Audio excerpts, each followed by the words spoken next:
Universidad Católica de Colombia, el séptimo semestre de Psicología, y el día de hoy queremos compartir con ustedes un video sobre trastornos de personalidad evitativa para la materia de trastornos del comportamiento y a cargo de la docente Claudia Patricia Ramos. Les acompaña Lorena Galeano, María Paula Rico, Estefanía González y Johan Cárdenas. El día de hoy, junto a mi compañera Lorena Galeano, vamos a contarles acerca de la Semana de la Salud Mental, un tema pues tan importante para cada uno de nosotros y pues que no estamos exentos de que nos pase algo. Primero, mi compañera les va a contar acerca de qué es un trastorno de personalidad para contextualizar en el tema. Buenas tardes, Estefanía, gracias. El día de hoy explicaremos un poco sobre el trastorno de personalidad porque sabemos que muchos de nuestros oyentes tienen desconocimiento sobre este tema. Entonces, para iniciar podemos decir que un trastorno de personalidad es un grupo de afecciones mentales en las cuales una persona tiene un patrón prolongado de comportamientos, emociones, pensamientos que es muy diferente a las expectativas de la cultura donde se encuentra. Se trata de un fenómeno generalizado y poco flexible, estable en el tiempo y tiene su inicio en la edad de la adolescencia o la edad adulta temprana, y también se puede decir que se da lugar a un malestar o un deterioro en la persona. Lorena, además de esto, también estuve indagando un poco acerca de este tipo de trastornos y encontré que se divide en tres grupos. El grupo A, que es el de los raros o excéntricos, el grupo B, que es el de los emocionales, y el grupo C, que es el de los ansiosos o temerosos. Digamos que con el reportaje de hoy vamos a indagar un poco más para poder entender de la mejor manera pues este trastorno que es un poco complicado. Tenemos un reportero especial, Johan. Él se encuentra en la Clínica de La Paz. Él va a entrevistar a un paciente que presenta un trastorno evitativo y pues nos va a contar acerca de toda la caracterización que hay acerca de pues este tipo de trastorno. Johan, ¿cómo estás? Así es, Estefanía, muchas gracias, yo estoy muy bien. Me encuentro aquí en la Clínica La Paz con una de las pacientes. No fue fácil consolidar la entrevista, pero finalmente logramos su cooperación. Muchas gracias, mi nombre es Johan, ¿cómo estás? Buenas tardes, Johan, bien, gracias. Queremos que nos comente un poco acerca de los síntomas que usted sintió y que nos comparta cómo se comportaba y los demás aspectos que considere usted importante. Bueno, pues yo empecé a sentirme un poco mal hace algún tiempo. Yo la verdad creo que era todo el día, a toda hora. Es algo muy horrible, la verdad. Yo trabajaba en una empresa de confecciones y al principio era solo yo en esa área, pero con el tiempo fueron contratando otro personal y ahí empezó mi problema. Me incomodaba tanta gente que me acompañaran, que me hablaran, yo quería estar ya sola y pues de pronto ellos hablaban mal de mí o criticaban mi trabajo y no me gustaba. Entonces yo no quería ya hablar con nadie y la verdad eso me causaba un poco como de temor, que de pronto les cayera mal o cosas así. Ya no me gustaba trabajar en compañía y me retiré de la empresa. Ahora nos dirigimos con la psicóloga Paula, que nos corroborará dicha información que amablemente nos suministró. Buenas tardes, Paula. Cuéntenos, por favor, cómo identificar una persona con trastorno de personalidad evitativo. Buenas tardes, John. Bueno, inicialmente me voy a basar en el manual que tenemos nosotros los psicólogos, que se llama el DSM-5. Se han venido realizando diferentes modificaciones y allí se encuentra una caracterización acerca de dicho trastorno. Inicialmente, como les comentaba la presentadora Lorena, los trastornos de personalidad se dividen en tres grupos. El trastorno evitativo, que es el que veíamos en doña Josefina, pertenece al grupo C, que es el de los trastornos ansiosos y o temerosos, junto con el trastorno de personalidad por dependencia y el trastorno obsesivo compulsivo o más conocido como TOC.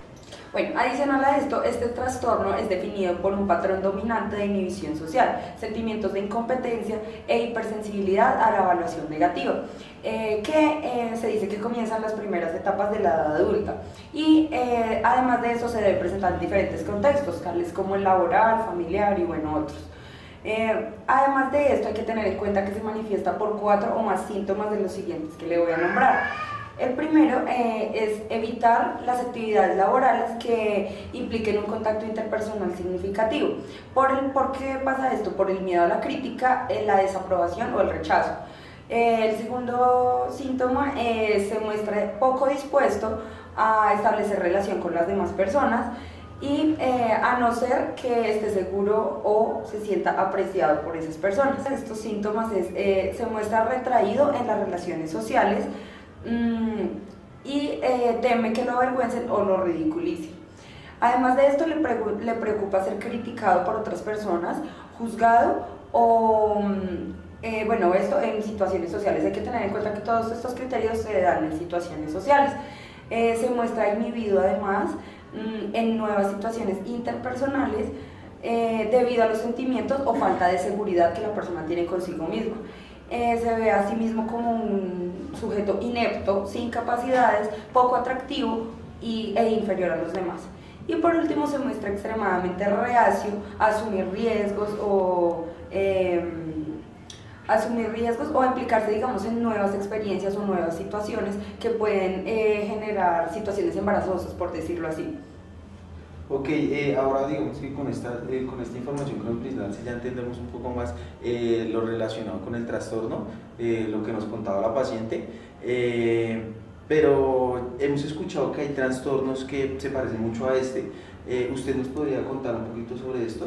Claro que sí. En el manual que les contaba, el DSM-5, hay un factor que se llama diagnóstico diferencial. ¿Para qué es el diagnóstico diferencial? Permite identificar determinada enfermedad o trastorno por medio de una entidad nosológica, excluyendo otras posibles opciones o causas de la enfermedad o el trastorno que presenten en el cuadro clínico.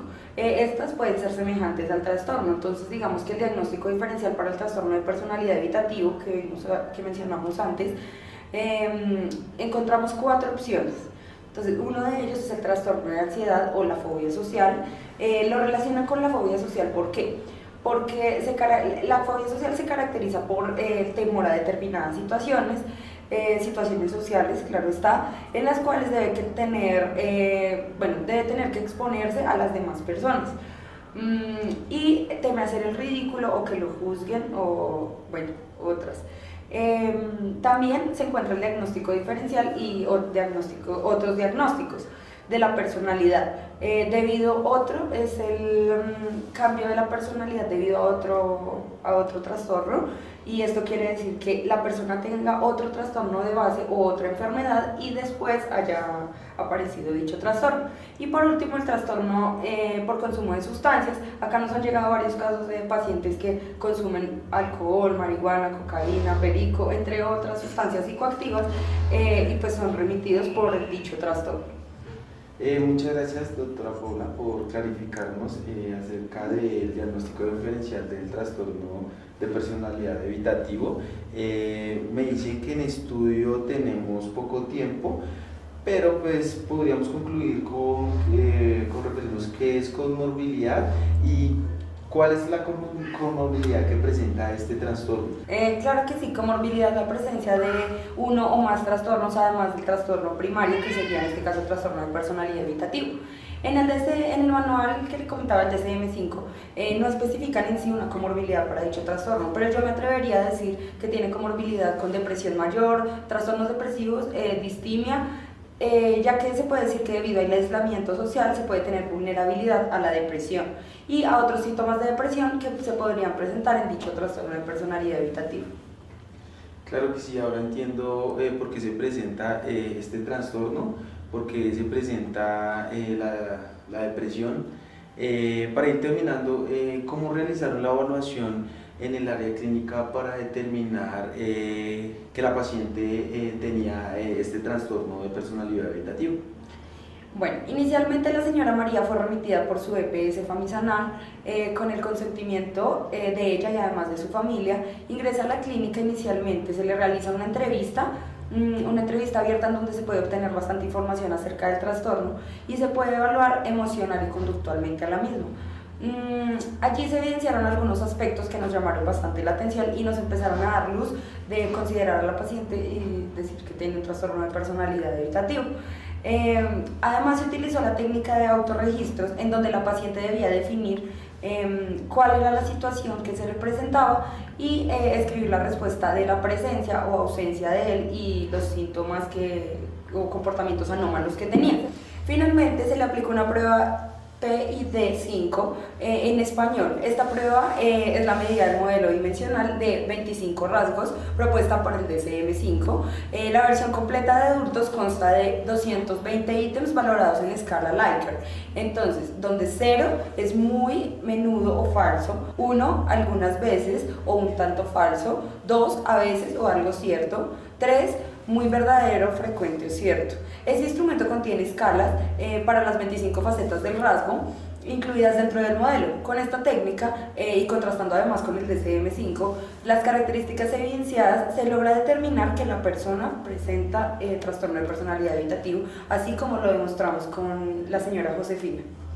Qué bueno que nos hayas clarificado un poquito de estos instrumentos. Ahora, televidentes, volvemos con... señora María Josefina, ¿usted me podría contar un poquito cómo fue su proceso de intervención?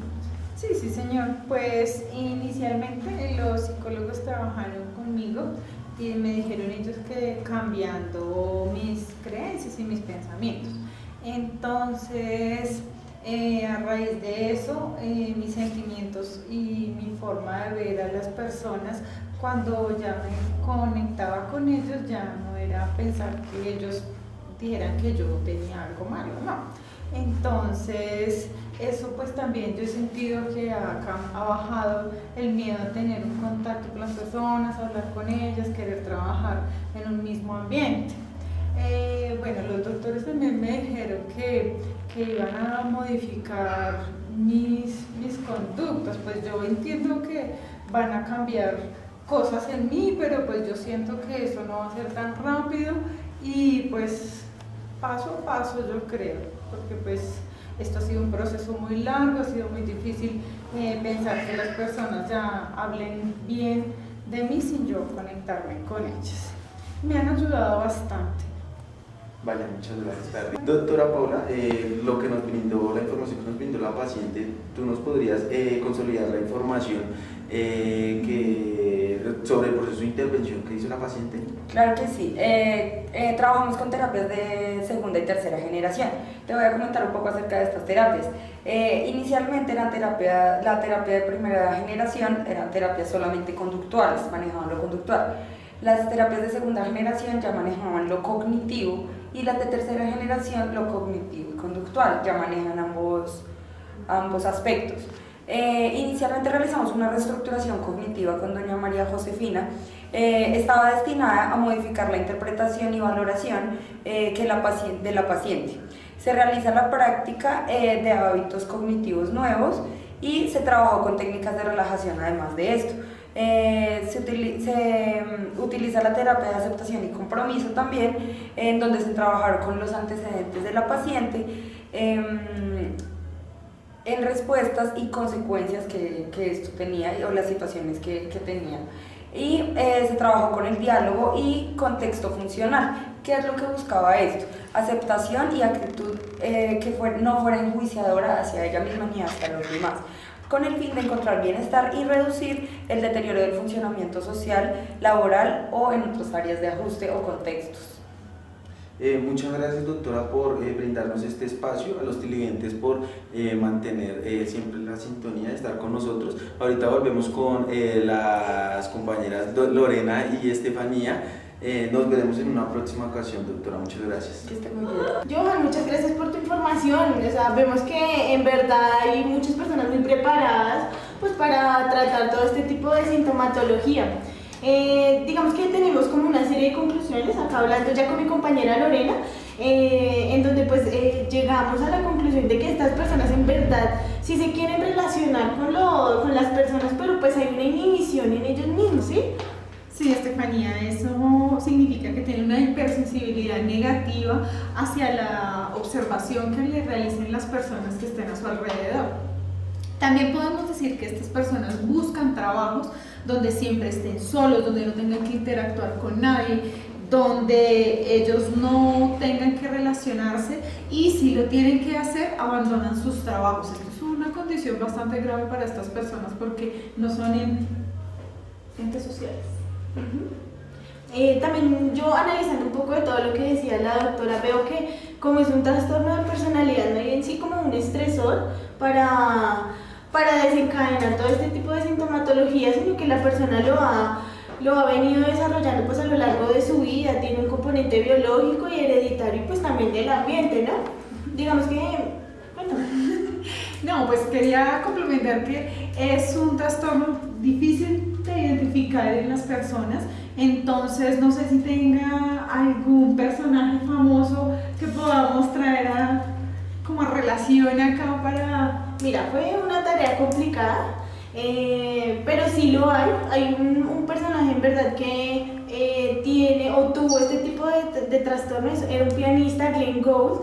Él vivió encerrado mucho tiempo en su casa y cuando ya prefirió interactuar con las personas lo hizo por medio pues, de sus composiciones. Sí, digamos que no tenía mucho contacto social, sino que su lenguaje o su manera como de expresar todo lo que sentía era por medio de este, pero pues lastimosamente murió en 1982. También vemos que hay una cantante ahorita que es Sia, pero ella no ha sido diagnosticada, digamos que tiene algunos síntomas que nos podrían indicar este tipo de trastorno, pero pues, por ejemplo, ella en sus videos no sale, ¿sí? Sale es una niña bailando.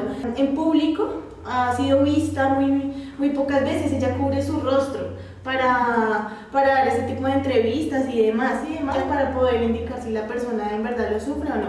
Pero pues por este tipo de señas que nos da, podríamos decir que ella tiene un trastorno. Muchas gracias por acompañarnos en este reportaje sobre el trastorno de personalidad evitativo. Hasta una próxima oportunidad. Gracias, hasta luego.